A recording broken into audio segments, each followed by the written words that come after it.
S'expatrier aux États-Unis et vivre le rêve américain. Faut-il aller vivre aux États-Unis en 2024? C'est la question à laquelle je vais répondre aujourd'hui, même si la question était formulée différemment. C'était Kublai, est-ce que tu envisages ou est-ce que tu conseilles de s'expatrier aux États-Unis? C'était un long message parce que voilà, il y a plein d'avantages aux États-Unis auxquels d'ailleurs je suis d'accord. Il y a aussi des inconvénients. Et je vais donner mon avis là-dessus. Bien évidemment, ça c'est mon avis, c'est pas un conseil d'expatriation dans le sens où, après cette vidéo, c'est toujours à toi de voir s'il faut s'expatrier aux États-Unis ou pas, en fonction de tes goûts, de tes critères, de ta situation personnelle, de ta vision de la vie. C'est à toi de voir. C'est pas un conseil d'expatriation aux États-Unis ou pas, ok? Et avant de commencer, tu sais que maintenant je réponds aux questions de la communauté, soit reçues par mail, soit reçues en commentaire, en lien avec la vie internationale, l'expatriation, le fait de vivre à l'étranger ou sur plusieurs pays, en plusieurs langues. Voilà, si la question est pertinente, qu'elle a assez de matière pour faire une vidéo et que ça peut être intéressant pour les autres, j'y consacre une vidéo entière. Si la question, bien évidemment, est aussi dans le sujet. Et là, on parle d'États-Unis, de s'expatrier aux États-Unis, et il y aurait beaucoup de choses à dire sur les États-Unis. Voilà ce que je peux en dire en 2024. Alors déjà, les États-Unis, c'est un pays dans lequel j'ai été, j'ai voyagé. C'est un pays sur lequel je lis et j'écoute, voilà, soit des vidéos YouTube. Je me renseigne quotidiennement en ce moment sur les États-Unis. Je trouve que ce qui se passe aux États-Unis, c'est toujours important, encore plus aujourd'hui, vu la situation dans laquelle on est dans le monde, tu vois, instable, on n'a pas trop de vision, il y a du bordel un petit peu de partout, voilà, chaque endroit du monde, il y a des choses qui sont bizarres, qui vont pas. Et les États-Unis, pour moi, c'est ce pays qui, quoi qu'on en dise, qui est toujours en avance sur les autres. Dans le sens où, quand il y a quelque chose de bien qui commence aux États-Unis, potentiellement, ça va pas tarder à arriver en Europe dans quelques années, ou en Asie, ou ailleurs, partout dans le monde, en Russie, en Amérique du Sud. Et s'il y a des choses, voilà, des crises, quelque chose de mauvais qui commence aux États-Unis, en général, ça a tendance à déborder d'abord ailleurs en Occident, comme au Canada, comme en Europe par exemple, en France, et ensuite venir tranquillement vers l'Asie, vers la Russie, l'Amérique du Sud. Tout ça, ça prend du temps, c'est à des degrés plus ou moins élevés, mais en général, ce qui commence aux États-Unis, bon ou mauvais, ça déborde sur le reste du monde. Ok? Donc je lis quotidiennement sur les États-Unis, j'écoute ce qui se passe aux États-Unis à travers différents personnages que je peux trouver sur Internet qui me semblent pertinents, très très variés. Je varie toujours mes sources. Donc c'est un pays, voilà, qui est en fait quotidiennement un petit peu dans ma vie. Ok, je lis, comprends, parle couramment l'anglais. Donc c'est pas un problème pour moi pour comprendre l'américain. Tu noteras que j'ai dit l'américain et non pas l'anglais. Il y a une nuance là-dedans. On va rentrer dans les détails après. Donc voilà, l'américain, c'est, les États-Unis pour moi c'est un pays qui reste important. Ok. Qu'est-ce que je peux te dire aux États-Unis? Est-ce que ça vaut le coup de s'expatrier là-bas? Qu'est-ce que j'en pense, etc. Est-ce que je l'envisage d'ailleurs? Eh ben, figure-toi que les États-Unis, ça fait partie des 3 pays dans lesquels je suis le plus, on va dire, le plus à même de m'expatrier après mon séjour en France. Mais récemment, j'ai décidé que j'allais pas y aller aux États-Unis, tout simplement parce que ça va me demander des sacrifices qui certes vont m'amener aux États-Unis, me faire vivre les bons côtés des États-Unis, oui, mais aussi les mauvais côtés, et surtout, je vais devoir faire des choix de vie que je n'ai pas envie de faire. Ok? Comme par exemple, moi, si je veux aller aux États-Unis, techniquement, je pourrais le faire notamment plus rapidement par le salarié, aller travailler là-bas et faire le salaryman, la rat race américaine. C'est quelque chose que je peux faire. Ce serait pour moi la voie la plus simple pour les États-Unis, mais je n'ai pas envie de devenir un salarié américain. Parce que salarié américain, ça a aussi beaucoup de contraintes. Voilà, tu travailles beaucoup plus. Bref, je vais pas rentrer dans tous les détails, mais en gros, voilà, j'ai pas envie de devenir un salarié américain, tout simplement, au jour d'aujourd'hui. Notamment vu les conditions qu'il y a. Autre chose, c'est qu'aujourd'hui, le marché américain du salariat, il est tendu. Même les Américains ont du mal à trouver du taf. C'est pas un pays actuellement qui, au niveau taf, etc., est au top. Et il faut savoir que les États-Unis, notamment, vivent une inflation de dingue et que le coût de la vie augmente vite. Et que pour vivre aux États-Unis, personnellement, si je devais être salarié et viser les États-Unis, il me faudrait un salaire à 6 chiffres par an. Voilà. Tout ce qui est moins de 100 000 $ par an, personnellement, si je devais aller là-bas, je n'irais pas. Tout simplement parce que le coût de la vie a tellement augmenté aux États-Unis qu'avec des salaires comme, je sais pas, 70 000, 80 000, je te parle même pas de 50 000 dollars par an, c'est trop faible. C'est trop faible pour vivre bien aux États-Unis, même dans comment dire, dans les régions voilà, autres que la Floride, la Californie, New York, etc. Aujourd'hui, si tu veux là-bas vivre à deux, avoir voilà, une famille, etc. et vivre un confort qui pourrait ressembler plus ou moins au fameux rêve américain, parce que tu vas quand même aux États-Unis vivre le rêve américain, sinon tu viens aucun intérêt. Il faut des salaires à 6 chiffres par an. Voilà. Personnellement, voilà, c'est comme ça que je vois la chose. Donc, si tu as une petite opportunité aux États-Unis, mais ou voilà, que tu veux aller là-bas, il habiter ton couteau, est-ce que potentiellement tu peux toucher un salaire à 6 chiffres ou pas? Si c'est non, personnellement, je ferai très attention parce que le coût de la vie est vraiment commence vraiment à devenir hallucinant. Rien à voir avec la France, ok? Donc ça, c'est la première chose que je pense aux États-Unis. Je pense aux États-Unis, c'est une raison pour laquelle je n'envisage pas les États-Unis parce que le sacrifice pour les États-Unis serait trop gros par rapport en fait aux avantages que je vais y trouver et voilà pour vivre avec tous les inconvénients des États-Unis. Pour moi aujourd'hui ça vaut pas le coup. Ok. Reste que j'ai dit on a parlé d'aller vivre aux États-Unis, mais il y a aussi gagner de l'argent aux États-Unis, faire du business aux États-Unis, qui sont deux choses différentes. Beaucoup trop de gens sur Internet et encore régulièrement dans mes commentaires confondent le fait de travailler dans un pays, faire du business dans un pays, faire de l'argent dans un pays et y vivre. Ça n'a rien à voir. Tu peux effectivement suivre le chemin classique, comme celui que je viens de t'expliquer, aller faire le salarié aux États-Unis, gagner ta vie aux États-Unis, en vivant aux États-Unis et te prendre dans la gueule l'inflation américaine, et puis tous les frais que tu dois payer. Par exemple, la santé aux États-Unis, elle n'est pas donnée, c'est un truc qu'il faut budgéter. Bref. Ou tu peux gagner, et là ça devient intéressant, reste bien jusqu'à la fin de la vidéo, tu peux gagner ta vie aux États-Unis, mais pas vivre aux États-Unis. Et à ce moment-là, comme je l'ai expliqué dans une de mes vidéos en anglais, je sais pas, c'était il y a un mois, j'expliquais aux Américains que pour moi, le rêve américain est toujours possible dans le sens où tu n'es plus obligé de vivre aux États-Unis pour vivre le rêve américain. Tu peux gagner ta vie aux États-Unis, donc sur un marché qui est effectivement, comme celui qui pose la question, le meilleur marché au monde. Je vois pas en fait en zone de chalandise ce qu'il y a de mieux que le marché américain. Si tu arrives à percer sur le marché américain, je vais y revenir. Franchement, il n'y a pas mieux comme marché. Ça n'a rien à voir avec le marché francophone, rien à voir avec le marché russophone ou je sais pas quoi. C'est le meilleur marché. C'est un marché, avec un pouvoir d'achat, mine de rien. C'est pas parce que les Américains galèrent qu'ils peuvent pas acheter tes produits. En fait, tes produits, par exemple, si tu vends un produit à un niveau européen, pour eux, en fait, vu leur niveau de vie qui est certes plus dépensier, mais aussi plus haut en termes de salaire, et ben ton produit devient très attractif, si tu veux, d'un point de vue prix, si tu veux. Leur niveau de vie est quand même plus élevé en général que le niveau de vie français, par exemple, ou le niveau de vie d'un autre pays européen, sauf peut-être l'Angleterre, destination que je déconseille fortement. Tu vois ce qui se passe actuellement en Angleterre, bon, ça devient une dictature. Et puis voilà, c'est pire que la France, quoi. C'est à fuir l'Angleterre.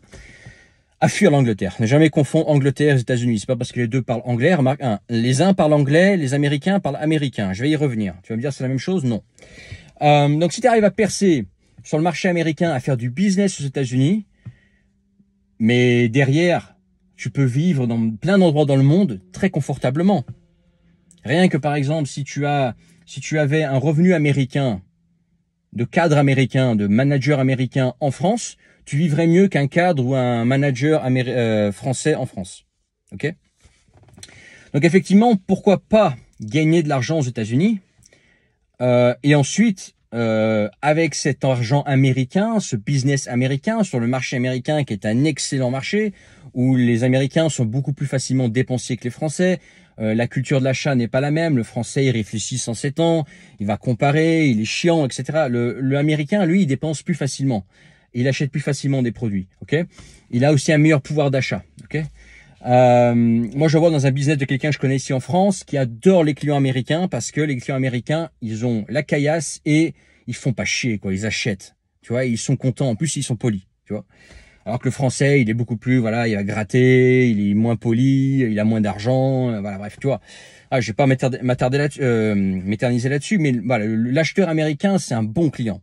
tu vois. C'est un bon client, c'est aussi, alors, de mémoire, je crois que c'est 350 millions d'habitants, les États-Unis. C'est quand même pas rien. Quand tu es sur le marché américain, forcément, comme ça reste de l'anglais, bah, pas tout à fait, je vais y venir. Tu vois pourquoi? Bah, tu peux potentiellement toucher à côté, l'Australie, la Nouvelle-Zélande, un petit peu d'Angleterre, etc. Ça peut élargir ton marché. Autre chose, c'est que en anglais, quand tu as un business en anglais, potentiellement, tu peux toucher les Scandinaves qui font beaucoup de commerce en anglais, les Néerlandais, un peu moins les Allemands, mais tu vois, tous ceux qui parlent anglais. Donc, ton marché, il est énorme, ok? Donc, si tu arrives à percer aux États-Unis, à avoir un business aux États-Unis, c'est génial. Et tu pourras vivre le rêve américain, mais sans vivre aux États-Unis, juste en gagnant ta vie aux États-Unis, en faisant du business aux États-Unis, en utilisant le meilleur de ce que les États-Unis sont, mais sans te taper les inconvénients des États-Unis. Et ça, pour moi, ça me semble être la stratégie adoptée en 2024, ok? Avoir un business en américain, je vais y venir, et vivre ailleurs, hors États-Unis. Pourquoi je parle d'américain et je ne parle pas d'anglais? En fait, il y a une petite différence entre l'anglais américain et l'anglais d'Angleterre et même l'anglais d'Australie, Nouvelle-Zélande. Il y a des accents, il y a des expressions, même de l'écriture, etc. Entre eux, ils se comprennent très bien, mais il y a quand même une différence. Mais pourquoi je te parle d'américain? C'est parce que la difficulté, en fait, pour passer sur le marché américain, elle réside pas dans la langue, en fait. Tu peux être parfaitement bilingue anglais, mais pourtant avoir des difficultés à percer sur le marché américain parce que les Américains, en fait, ils ont des codes culturels bien propres des États-Unis. Et si tu les as pas, c'est pas évident de rentrer dans le marché. Même si tu as la langue, ils ont toute une culture, etc. que tu peux vraiment que comprendre et utiliser si tu as vraiment vécu aux États-Unis. Là, la difficulté. C'est pour ça que c'est pas évident de percer sur le marché américain, notamment par exemple, tu vois des Français qui essayent de percer sur le marché américain, mais ils n'y arrivent pas forcément. Pas parce qu'ils ont un mauvais anglais, tu as aussi des Français qui ont un bon anglais, un bon accent, etc. Mais c'est juste qu'ils n'ont pas les codes culturels et là, la difficulté. C'est essayer d'avoir les codes culturels, c'est de comprendre en fait comment l'américain est câblé. Ok? Si tu arrives à comprendre ça, là tu peux percer sur le marché américain. Mais si tu peux percer sur le marché américain par rapport au marché français, ah bah non, marché américain haut la main. Moi, je choisis le marché américain, tu vois. Et alors, moi, c'est un des rares regrets que j'ai sur, en ce qui concerne le business sur Internet que je fais depuis 7 ans, c'est de ne pas être allé sur le marché anglophone plus tôt, ok. Maintenant, il y a énormément, ça c'est notre inconvénient, il y a énormément de concurrence. Le marché français, si tu es français, reste quand même, selon moi, le marché le plus facile à percer parce que bon, tu as la langue, mais aussi parce qu'en France, tu as quand même moins de concurrence. Aux États-Unis, il y a énormément de concurrence. Comme ils sont plus nombreux, comme ils ont plus la culture business que les Français, il y a plus de concurrence. Donc c'est pas parce que le marché est plus grand et plus juteux qu'il est plus facile de le pénétrer. Tu vois, il peut être plus compliqué pour des questions de code culturel, une question de langue. Moi, je pars du principe que tu parles très très bien anglais, que tu le comprends très bien, mais aussi les codes culturels. Et puis le fait qu'il y a plus de concurrence aux États-Unis. Ok. Par contre, le jour où tu arrives à percer aux États-Unis, eh ben bravo. C'est, je pense, le meilleur marché au monde. Mais il faut comprendre comment ils sont câblés, quoi. Après, qu'est-ce que je peux dire d'autre sur les États-Unis? J'ai trouvé les États-Unis être un beau pays. Il y a des très beaux paysages. Si tu es quelqu'un de la nature comme moi, il y a des très belles routes. Moi j'avais loué un V8 américain de 380 chevaux, là, un 5 litres 7, là, un Dodge Challenger en mode General Lit, c'est orange avec les traits noirs là. J'avais fait mon road trip américain. J'étais à New York, j'étais à LA, j'ai été à Beverly Hills, j'ai été à San Diego, j'ai été au Nevada, j'ai été à Las Vegas, à San Francisco évidemment. La nature après les villes, c'est un peu le pays des extrêmes, quoi. T'as des gens très très riches, t'as des gens très très intelligents aux États-Unis, mais t'as aussi les gens les plus cons, t'as aussi des clodos, etc., quoi. C'est vraiment le pays des extrêmes. Tu vois, c'est vraiment y a tout aux États-Unis. Tu peux pas en fait résumer l'américain à un type de gens. Il y a vraiment de tout. Il y a effectivement des fois les gros lards là, typiquement, qui se goinfrent de malbouffe, mais tu as aussi des athlètes là-bas, tu as aussi des gens très intelligents. Il y a vraiment de tout aux États-Unis. C'est le pays des extrêmes, c'est le pays un petit peu... et effectivement, c'est encore le pays où tout est possible. Tout est possible sur le marché américain. Après, y vivre aujourd'hui, personnellement, à voir ce que ça peut être dans quelques années, mais pour le moment, je pense que c'est pas à moins que tu aies une opportunité, comme je disais, avec un salaire bien gras, ou que tu as déjà un business sur place qui te permet de vivre bien grassement et que tu es prêt à te taper les impôts américains. Les impôts américains, c'est no joke, hein. pour employer une expression américaine. Tu vois, tu vas payer des impôts big time, tu vois. Donc voilà. Après, tous les États aux États-Unis se valent pas. Après, effectivement, tu as des États qui sont plus conservateurs que d'autres. Moi, personnellement, la Californie, j'éviterais. Même la Floride, j'éviterais. Moi, New York, ça m'a jamais attiré. J'y ai été. C'est juste une grande ville, voilà, c'est les bouchons, la pollution, coût de vie très élevé. Personne, je me verrais jamais vivre à New York. Mais quelque part, là, dans les États là du centre, là, un peu en haut, là, près du Canada ou ouais, centre-ouest, ouais, pourquoi pas, ça peut être un bon deal. Seattle, pareil, l'État de Washington, c'est pas un endroit où j'irais, un endroit où j'éviterais. Toute la côte ouest, pour moi, je pense qu'elle est à éviter actuellement. Mais c'est un pays qui est très varié. Je te dis, il y a vraiment de tout aux États-Unis. Il y en a pour tous les goûts, il y en a pour toutes les ligues politiques. Par exemple, la France, bon, c'est un pays de gauche, voilà, c'est clair. Les États-Unis, c'est à la fois un pays de gauche et un pays de droite, hein, ça dépend où tu vas. C'est très divisé les États-Unis, en fonction de là où tu vas, avec qui tu côtoies au quotidien. Tu peux avoir ça peut être un pays très conservateur, très droitard, mode redneck, tu vois. Et ça peut être aussi un pays ultra woke, ultra à gauche, quoi. Ça dépend où tu vas et qu'est-ce que tu vas y faire, etc. Mais ça reste pour moi un pays à grand potentiel. Ça reste pour moi un pays intéressant à suivre. Ça reste un pays qui sait débaucher les talents du monde entier. Les États-Unis sont bons là-dedans, bien meilleurs que les Européens, bien meilleurs que les Russes. Ils sont vraiment là-dessus, ils sont vraiment des branquignoles. Ils comprennent pas comment il faut débaucher les talents. Mieux que partout dans le monde, les Américains, c'est là où il y a un certain génie, il y a des inventions qui aujourd'hui sont utilisées partout dans le monde, qui partent des États-Unis, quoi. Il y a un truc aux États-Unis, une certaine étincelle, un truc que les Américains ont compris. Tu peux le détester, tu peux l'aimer, mais il y a un truc que les Américains ont compris et que d'autres pays n'ont pas, quoi. Et qui fait que ça restera, je pense, un pays important. Ça l'est encore aujourd'hui et voilà, un pays à suivre. Voilà ce que je peux te dire sur les États-Unis. Bien évidemment, c'est à toi de voir s'il faut s'expatrier aux États-Unis ou pas. Moi, je t'ai donné mon opinion. Si tu as trouvé ça intéressant, mets ton pouce. Reste dans la description le premier lien, vieinternationale.com. Si tu n'as pas encore été voir, tu pourras découvrir qui je suis, en quoi je peux t'aider pour ta vie internationale et ton expatriation. Et puis, commente. Si je reçois une question intéressante, j'en ferai une vidéo. Et soit par mail, soit en commentaire. Il y en a qui préfèrent les mails. Bon. Et puis abonne-toi si ce n'est pas encore fait, partage, et puis je te dis à plus tard pour d'autres vidéos. Dis-moi ce que tu penses en commentaire des États-Unis.